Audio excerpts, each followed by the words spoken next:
sharing your morning with us. We can talk about current trends and challenges of internal auditing, and amongst other things, I think a primary objective will be to keep you awake till the next coffee break. But seriously, want to make you comfortable. I know some of you will think that when an auditor tells you to be comfortable, you get a little suspicious. But really, in fact, unlike any other session, will allow you to keep your cell phone on. You can let it ring. You can even take a phone call if you want. You know what? We'll stop the presentation. We'll listen in on it. And if you guys want an independent attestation about something that you're talking about, we'll be free. We'll provide it for you. But we just want to have a dialogue. We want to talk about a lot of things going on in our industry right now. And obviously, as you've heard it in this presentation yesterday and today, this way.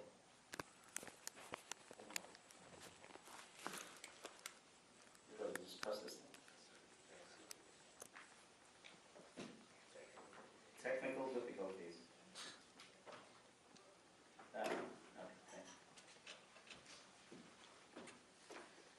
Okay. Current trends. We've been listening to it.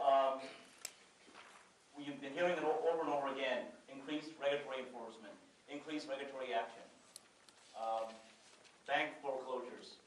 I don't necessarily have to go through this list, but I think it's pretty obvious.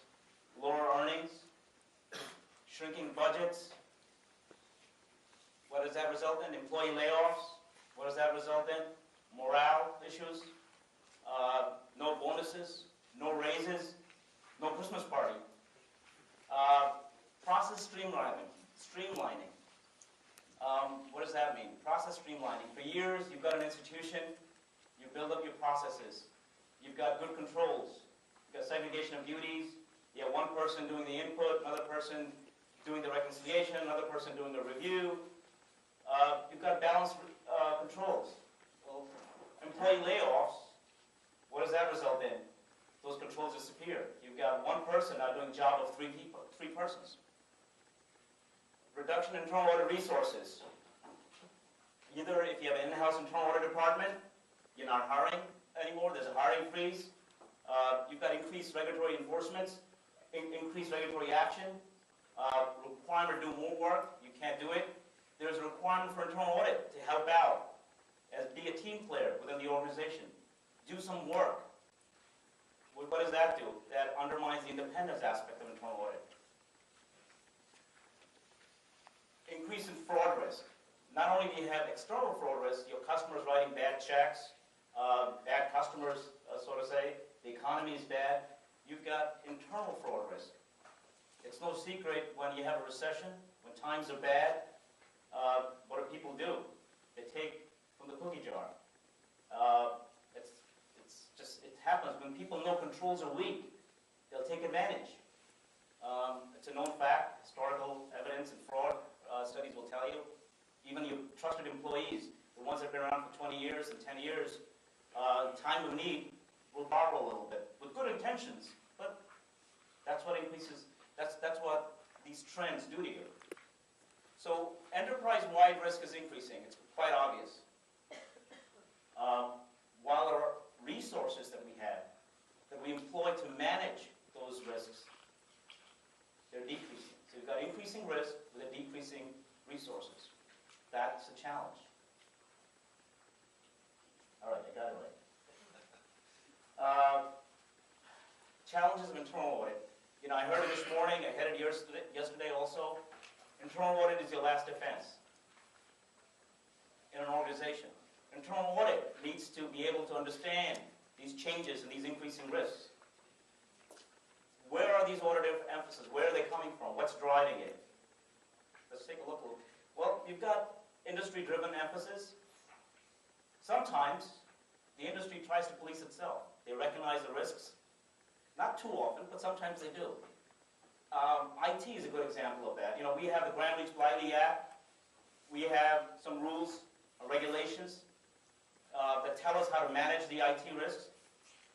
But this IT security, it's increasing phenomenally because we're relying more on IT, and that's a double-edged sword.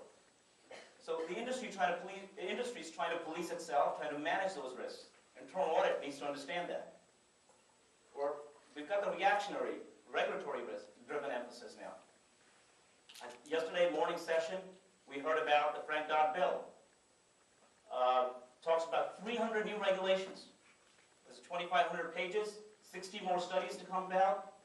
So what happens if the industry doesn't police itself? Well, the regulators will. We know that. So now we have a new regulation that says bankers need to make sure the borrower has the ability to repay. Novel idea, right? I guess there was no regulation, so now we have a regulation. They'll tell us. We have to make sure borrower has the ability to repay. Liquidity is another example. You heard this morning about asset liability. FDIC has been out there coming out with regulatory guidance with respect to liquidity. Why? Because the regulators realized, well, they had some guidance out there, but the industry didn't do a good job. You know, with all the bank foreclosures you have, the day the bank closes, the day the regulators actually, oh, look at this. Now I did it without even, right. You're not supposed to look at that. All right. No. There we go. The day the regulators come and close your bank, they do it because there's no liquidity at the bank. It's not because of asset impairments. Sure, that starts the process of credit impairment, but the day it's closed, it's really because of lack of liquidity. So regulators recognize that the industry needs to do a better job. As auditors, we need to understand the changing emphasis. As auditors, we need to also understand the economic emphasis. Even though the bank may have great controls, be doing a good job, through no fault of their own, things can change. You can have a commercial real estate collateral that you might have had 2 years ago that was golden. It was perfect. This year, it's horrible. Economic emphasis change. We don't work in an environment. Everything that we do is affected by other external sources as well. We need to understand that and react to that in a timely manner. So therefore, your audit expectations have to change. They can't be static. They can't stay the same. You have to be able to know what's coming down the pipeline and where it's coming from. Because if you don't understand it, you have the enforcement actions. You have the enforcement actions. You know the numbers. Every day you get a press release. So-and-so bank closed down, so-and-so cease and desist, so-and-so this, so-and-so this. The number of enforcement actions are on the rise. What do they affect? They affect every single aspect. Because once they get you, once they find a weakness, it'll affect everything. Capital, asset quality, management, earnings, liquidity. Nothing's off the table. I guess we understand, I think I understand asset. I was looking at this, actually, some of the enforcement trends. Capital, asset quality, I get it. Earnings, liquidity. What intrigued me was management. And I wanted to take a look at what were some of the enforcement actions in management. Well, let me just summarize this. Some of the provisions that are out there with respect to management, criticism of board decision making. Improve the oversight of audit function. Well, that's just another way of saying the internal audit function is weak. Because when the internal audit function is weak, who gets criticized? The audit committee and the board. They get criticized. Establish policies and monitoring risks. Management and the bank is doing a poor job of having the adequate policies in place and is doing a poor job of managing their risks. Add independent board members. Improve board member attendance. I think a lot of community banks, it's not uncommon, especially the smaller community banks, see board members that have been there for a number of years and perhaps don't understand the changing landscape, and their training may be weak. And, well, the board ultimately gets blamed for everything, obviously. Hiring and retaining new management, evaluating staffing needs, and assessing skills and abilities of senior management. I can tell you the number of actions that are out there, regulatory actions, that talk about management study, it's just incredible.